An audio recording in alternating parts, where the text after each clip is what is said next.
Nice to meet you. I'm Erwan. I'm in 11th grade. I'm doing the IB and I'm from France. Nice to meet you, Erwan. Nice to meet you too. Hi, my name's Antonia. I'm German and I moved here from Yes, China a year ago now. wonderful. Good to meet you, Antonia. Thank you. I have Excellent. a few questions for you, and then obviously Yeah, I'm up for questions as well. And good. also Olli-Pekka here. Obviously, it connects a lot with us because we take the IB, and Mm. we found interesting connections between the IB and your theories. Okay. So first of all, my first question would be, how did you come up with this theory?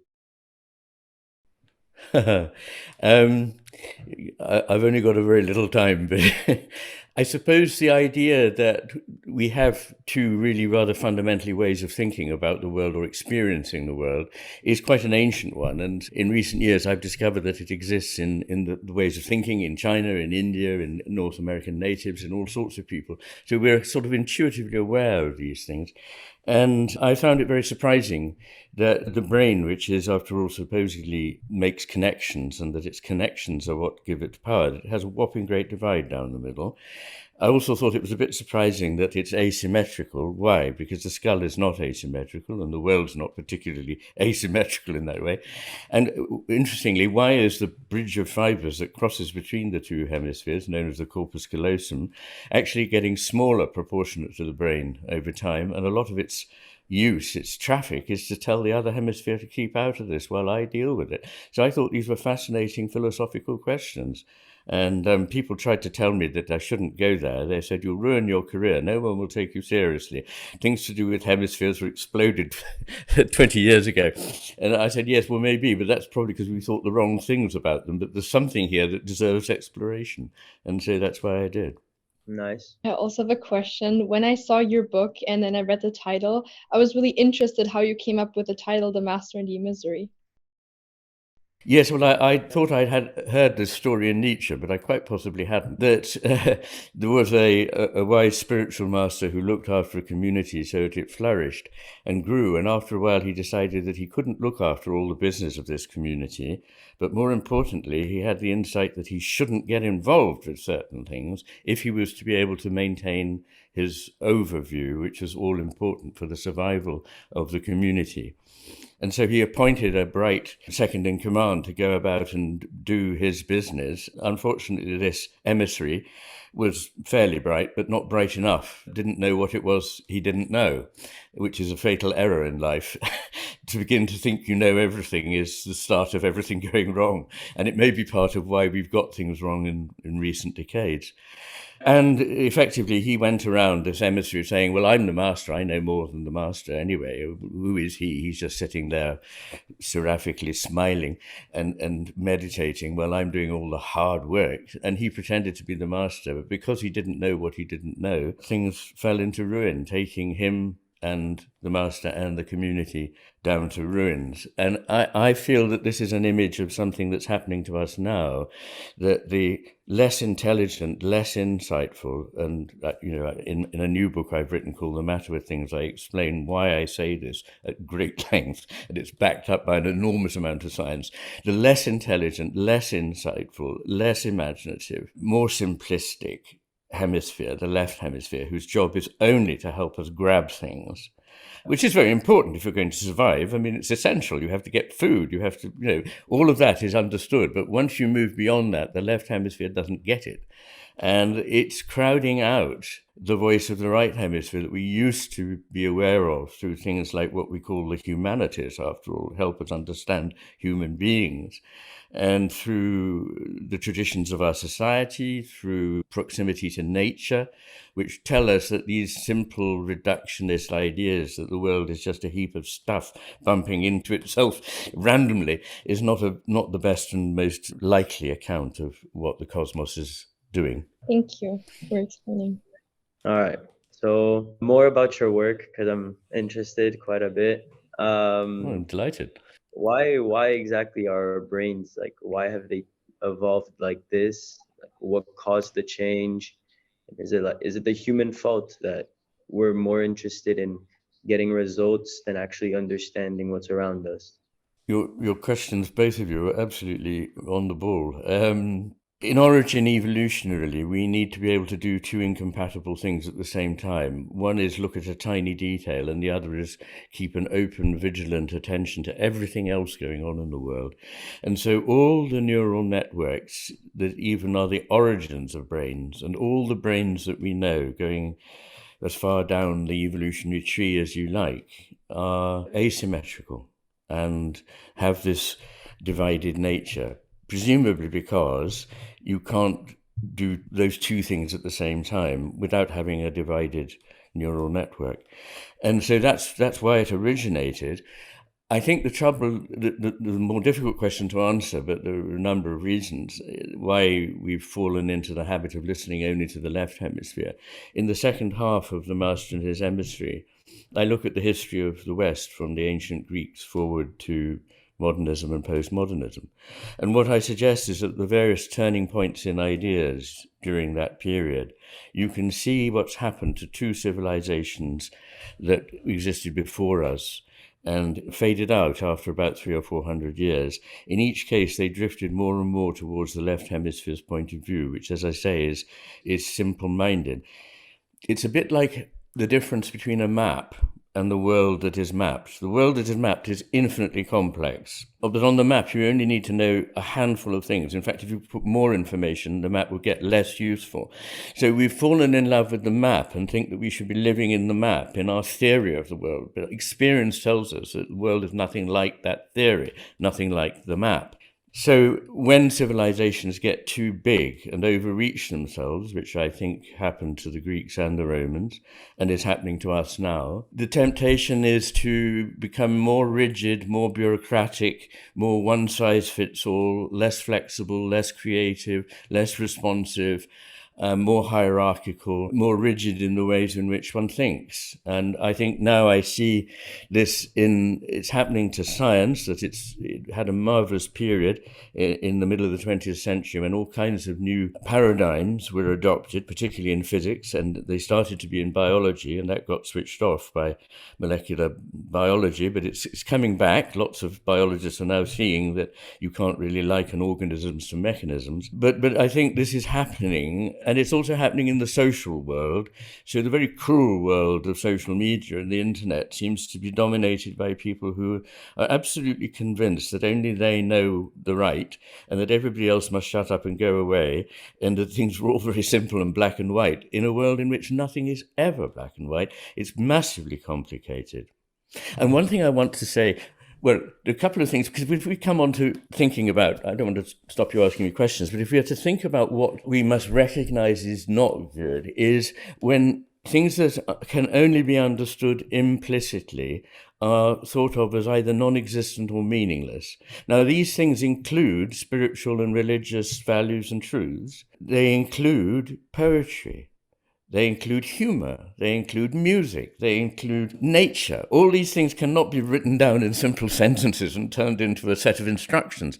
They have a different nature that once you make it explicit, it's lost. I noticed this when I was first studying poetry, that if you take a wonderful poem, imagine your favorite poem, and then explain to somebody in 2 prose sentences what it's saying, it's like, yes, and, you read a wonderful poem by somebody about the death of his wife, and then you say, what does it say? Well, it says it's very sad when you lose someone you love. Well, we all know that, but the poem is quite unique and special and moves us because of all that is implicit. And it's like a joke, once you try to explain a joke, it's no longer funny. And religion is like this. If you try to explain religious truth, people go, that doesn't compute. But no, actually, the point is that it's dealing with things that simply don't compute in that way. Doesn't mean they're untrue. So please ask me more questions. I didn't mean to grandstand there. It is lovely talking to you. I don't get this opportunity very much. Thank you. When I read through your websites, I also had a question about what you exactly meant by consciousness and matter are distinct but inseparable phases. Could you explain that maybe, and also describe to us where consciousness begins? Wonderful question, and it makes it all easier knowing that We don't have much time. To cut a long story short, I believe the typical modern reductionist materialist view of a lot of mainstream science, unfortunately, still is that somehow the brain can emit consciousness. Nobody has the slightest clue how this could happen after pondering it for many, many years. And it seems to me there are three possibilities about consciousness. Either the brain emits it, which I think is the least likely, or it permits it, or it transmits it. And in other words, it's rather like the idea of a radio set. If you came from Mars and looked at a radio set or a TV, you would think, oh, all this stuff comes out of the TV or the radio. But there's no way you could tell by looking at it that it doesn't actually. Although the radio may be switched off or the TV may be non-functioning, the broadcast is carrying on. So I see it more like that. And I particularly like the idea of it permitting because of its shaping consciousness, our consciousness. So there's a lovely saying in William James, very great psychologist, indeed the founder really of modern psychology, and the brother of Henry James, who's better known, the novelist, but I think William James was probably the greater intellect. He said, "My voice is the air coming from my lungs out of my mouth. But if it weren't for the larynx, which causes an impediment or an obstruction, there would be no sound. I wouldn't have a voice. My voice comes from the restriction, which makes my voice my voice." So what I believe is that individual consciousnesses are, as it were, rather like that business of the larynx. They are shaped out of general consciousness. And to cut a very long story short, I believe we can't explain consciousness as arising out of matter if we view matter, and that's a big if, as having nothing like consciousness about it. Now, I happen to think that matter already has much of consciousness in it, and that the gap is not so great. I believe that consciousness is foundational. It's what philosophers call an ontological primitive. That's to say, it's one of the basics that you cannot get behind or beyond. And that matter is a form of consciousness. And you might say, well, it doesn't look like consciousness. I mean, what do you mean? But I might say, well, yes, but it's a phase of consciousness. And think about water. You know that in physical chemistry, people talk about water as having phases. One of the phases is the one where it runs, liquid, transparent. It can move over your hand. Another is ice, where it looks completely different. It's a solid block that's completely opaque. And it sticks where it is until you push it. And it's so hard it can split your head open. And then there's water in the air around us all the time as we're talking. There's water. It doesn't look like the stream. The stream doesn't look like the ice. But if you say which is water, I'd have to say, well, they're all forms of water. And so consciousness is, what we do know is that we only know matter because we have consciousness. The one thing we can be sure of is we have consciousness. And matter is something we experience because we have consciousness. We don't know that consciousness is something we experience because we have matter, like a brain. That might be true, or it might not. I think it's not. But you see what I'm saying, that we ought to get away from the idea that somehow matter has priority. And that's why the title of my new book, The Matter with Things, is making various points at the same time. There's something wrong with where we're at, the matter with things. We're obsessed with matter, that may be part of the problem, and we're obsessed with things rather than relationships. And something that might interest you is my idea that everything results from relationships. It's relationships that give rise to everything, including our experiences, a coming together of my consciousness, your consciousness, with something else outside of that consciousness. And it's in that encounter that what we experience comes about. Now, I think that it's the relationships between things and the relationships between people that are even more important than the individual people. We shouldn't think of them as atomistic, but as part of a huge web of life. And that includes, of course, all the non-human aspects of life. Thank you for your explanation.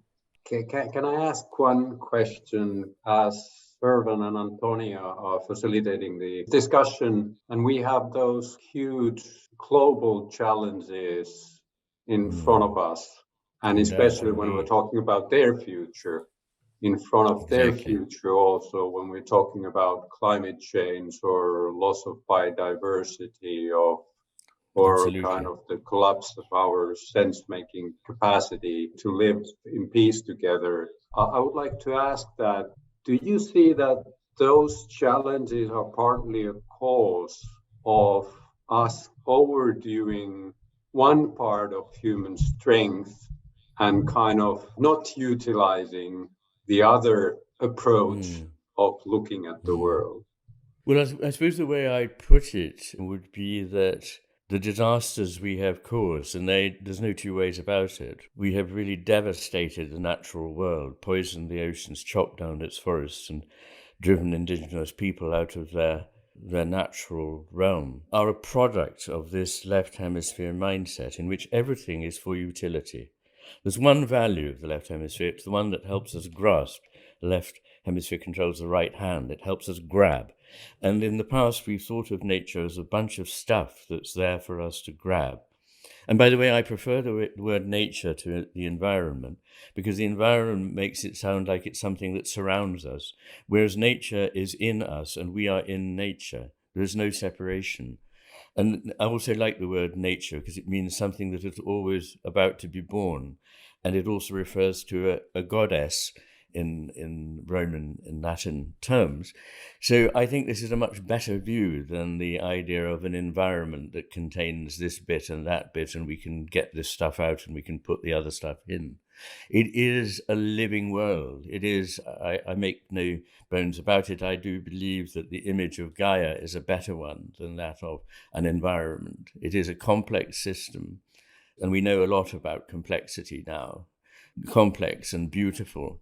And so we need to get to a state where people realize what it is that we've done, and that it is not just doing more things that will help us. We do need urgently to do many things, and young people like Antonia and Erwan are going to be the forefront of this, and it will be very important. But we also need to change the way we think. Einstein famously said we can't get out of the mess we're in using the same way of thinking that got us into it in the first place. And I think that's a very important insight. So we need certainly to do things urgently, but we need also to change people's hearts and minds. It's a complete change of the way we think. Otherwise, saving things because they will be useful to us in the future is not a way of thinking. We need to save them because they are in themselves valuable, beautiful, living, part of a valuable, beautiful and living cosmos.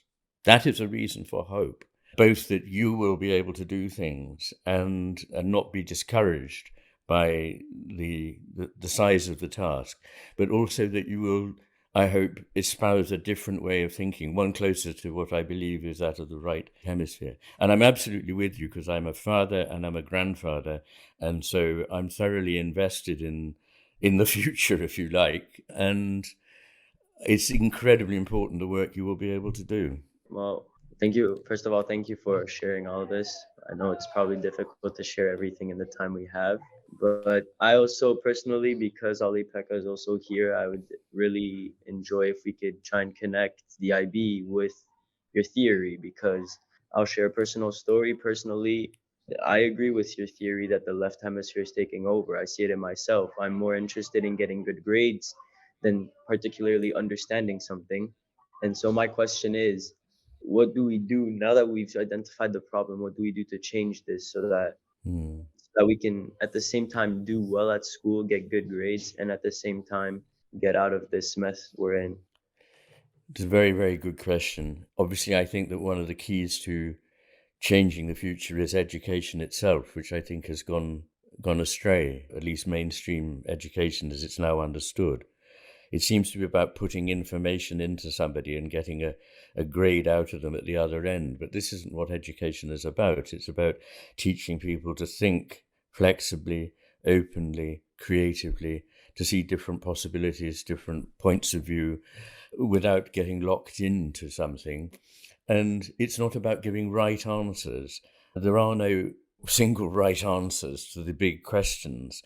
So the way education is geared is a problem. But it doesn't seem to me to be any conflict between a wonderfully open, imaginative kind of discourse between a teacher and his or her pupils, which is what I think the basis of education is, coming back to relationships again. It's the relationships between my teachers and myself that caused They were on fire with certain ideas and they inspired me. Now, that wasn't in contrast to me getting good grades. It was the reason I got good grades. So we can have both, if you like, Erwan.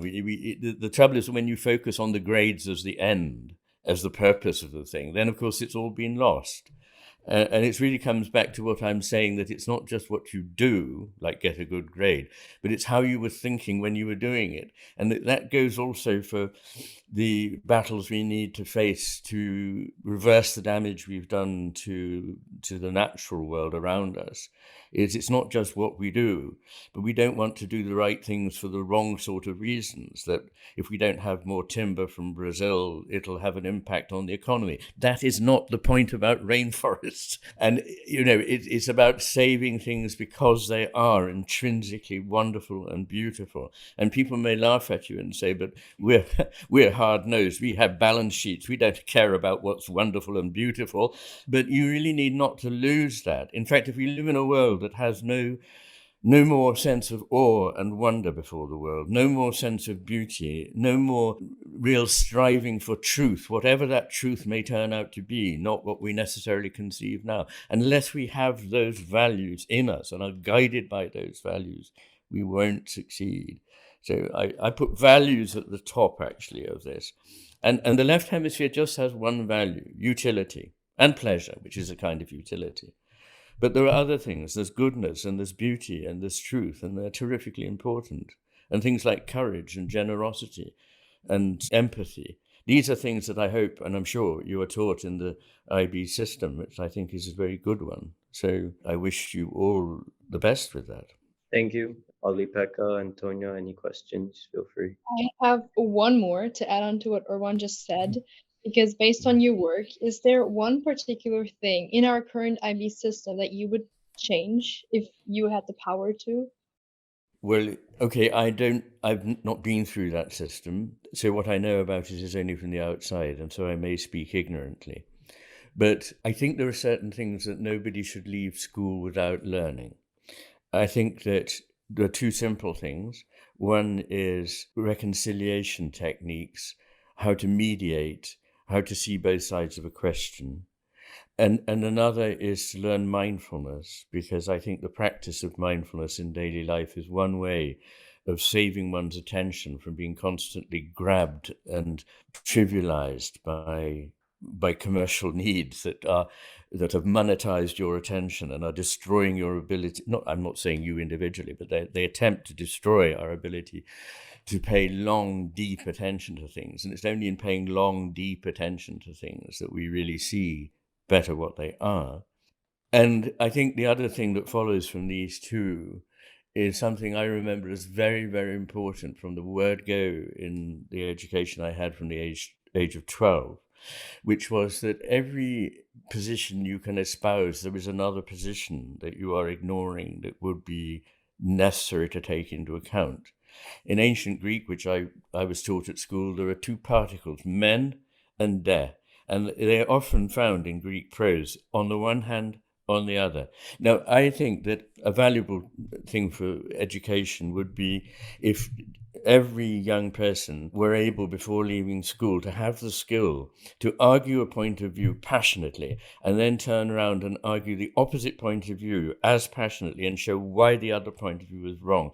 Now, if we had people educated like that, and they also had a bit of compassion and mediation capacity, we wouldn't have the vicious, ignorant wars of words, of deeds that go on in this world. It's part of healing. We need a bit of awe, a lot of awe, a lot of compassion, and a certain degree of humility about what it is we know and can know. Now, if we could import those values into education and truly free up people's minds, what a wonderful future that would be. And I so much hope and pray that you can, all of you, between you, bring such a world into being. Can I ask Erwan and Antonia that, hearing what Mr. McGilchrist has just said, those three perspectives, valuing different perspectives, the mindfulness and the arguing for different opinions, Have you had those experiences during your IB education? How do you see it? Or do you see that those are issues that we should bring up more strongly in the IB programs? Well, starting with the different perspectives, depending on the class you take, you'll see these, let's say, call them strands at different levels. Because, for example, in a science class, what you're taught is this is the fact, this is how it works. So when you have a question like, well, how does the mitochondria work? It is a simple answer because you're taught what the answer is. But then in global studies, which I do not take anymore, you're given a prompt and you're supposed to answer the prompt and support your answer with evidence. So in different classes like global studies, you are taught to that there is not one single answer, which we know. There's a lot of different point of views and perspectives, which is, in my opinion, what we see a lot of in the IB. And then speaking of way of thinking, you do see it. And it's like, okay, for example, I take math high level and there's so many questions that I would do it in one way. And many people in my class would do it the same way. And we're so focused on saying this is the perfect way to do it, where actually if you took another approach, you would have done it in 20 minutes less time. But we're so focused on thinking that, okay, we're taught this method in class, so it has to be the right answer. And then finally, the mindfulness part, obviously in the IB, like at least for me, the classes I take, they're very time consuming. And to be honest, we're not taught mindfulness. And we've had like previously some, we'll call it like flex time, like advisory, where you do whatever you want. And there has been possibilities to do mindfulness. But because I think speaking as a whole for people who take the IB, we have so much going on with extracurriculars, CAS, service, all that stuff that we don't think about mindfulness because all we care about is, okay, we want to do good on the IB, we want to get our CAS done, and we're done. You're wonderfully honest, Erwan. In my English class, it's probably the only class where we actually get taught to use our own evidence because, as Erwan said, everyone has a different way of thinking. And if you go through a poem, then some people might think, oh, this means that. And other people might think, no, that's not true, but I think this is that. And so the teachers, they teach us to go with our own thoughts, but provide evidence why we think that way. And in my biology class, it's more like the teacher says something and we just learn the definitions, and that's the exams, just learning definitions and memorizing. And with the mindfulness last year in advisory, we actually got to do nothing or just do homeworks. But this year, our teacher likes to talk about some ongoing issues in the world because he likes to read the newspaper. So we sit there 20 minutes listening to him, talking about the world. So there's not much more meditating or mindfulness going on these days. I agree, it's difficult when there's pressure of time, but it's the things that get pushed out because of pressure of time that are sometimes the most valuable of all and therefore need to be protected.